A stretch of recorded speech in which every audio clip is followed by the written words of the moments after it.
말씀인 신명기 21장 22절에서 23절입니다. 사람이 만일 죽을 죄를 범함으로 내가 그를 죽여 나무 위에 달거든 그 시체를 나무 위에 밤새도록 두지 말고 그날에 장사하여 내 하나님 여호와께서 내게 기업으로 주시는 땅을 더럽히지 말라. 나무에 달린 자는 하나님께 저주를 받았음이니라. 신명기는 약속의 땅에 들어갈 가나안 2세대들에게 절대적 충성을 요구하며 언약 규정을 설명하는 책입니다.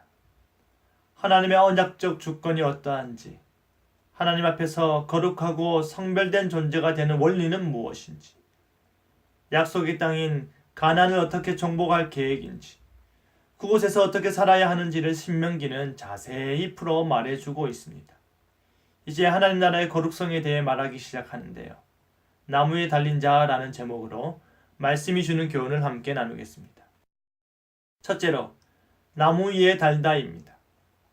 22절을 보면 사람이 만일 죽을 죄를 범하였을 경우 그 사람을 처형하게 됩니다.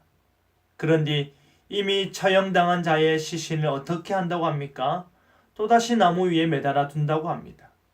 이미 벌을 받아서 처형받았음에도 불구하고 그 시신을 또다시 나무 위에 다는 목적은 두 가지로 볼 수 있습니다. 그 첫째는 죽을 죄를 범하여 죽은 자에게 모욕과 수치를 당하는 것입니다.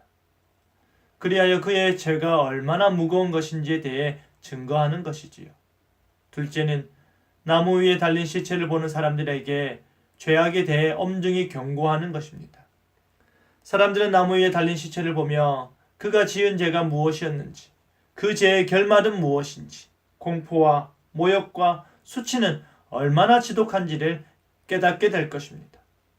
사랑하는 성도 여러분, 우리는 늘 죄를 지으면서도 그 죄들이 항상 은밀하기를 바랍니다.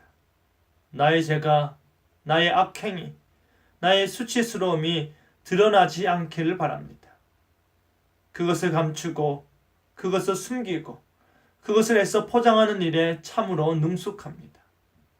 하지만 만약에 우리의 죄와 수치가 드러날 때에 그 죄의 값을 우리가 사람들이 보는 앞에서 물어야 할 때에 우리는 결코 고개를 들지 못할 것입니다.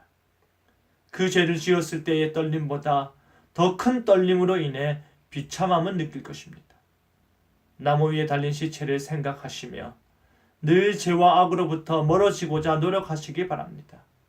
거룩을 위해, 성결을 위해 더욱더 노력하며 하나님의 형상으로서의 삶을 살아내는 저와 여러분 되기를 간절히 바랍니다. 둘째는 밤새도록 두지 말라입니다. 죄를 지은 자가 처형당한 후 그 시체를 나무 위에 달더라도 밤새도록 두지 말라는 것입니다. 시체는 그 자체로 부정한 것이어서 사람들이 만지지 않도록 특별한 주의가 요구되었는데요. 부정함 자체를 나타내는 시체가 하나님의 약속의 땅이요 거룩하고 정결한 그 땅에서 계속적으로 둘 수 없는 것입니다. 오히려 경고를 준 후 그 시체를 그 거룩함에서 완전히 분리시켜 이스라엘로부터 그 부정함이 제거되도록 하라는 말씀입니다. 나무에 달린 자는 단순히 수치스러운 상태를 말하는 것뿐 아니라 하나님께 저주를 받은 것입니다.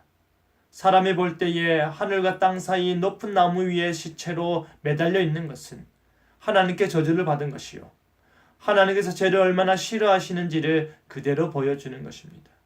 우리 예수님께서 그 저주를 감당하셨습니다. 십자가에 달려 죽으심이 바로 그러한 의미를 지닙니다. 죄 없으신 분께서 죄의 값으로 죽음에 이르게 되는 그 치욕스럽고 비참한 고난과 수치를 감내해야만 했던 것입니다.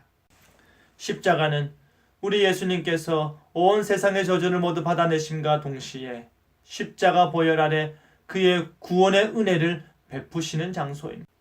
사랑하는 성도 여러분, 하나님께서는 나무 위에 달린 시체를 밤새도록 두지 말라고 하시며 그 저주스러운 것과 죄악스러운 것과 수치스러운 것을 거룩으로부터 빨리 구분되고 제거되기를 바라셨습니다. 하나님께서는 그 죄의 저주를 완전히 해결하기 원하셨고 그러기 위해 친히 자신의 아들을 내어주시며 해결하셨던 것입니다. 우리 구주 예수 그리스도를 통해 우리의 모든 죄와 비참과 수치와 모욕을 우리로부터 제거하신 것입니다.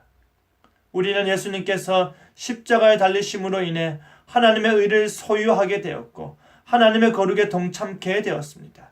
그 은혜가 얼마나 값진 것인지, 그 사랑이 얼마나 위대한 것인지, 거룩을 향한 하나님의 마음이 얼마나 큰지 보다 깊이 있게 이해하며 살아가는 저와 여러분 되기를 간절히 바랍니다. 아멘.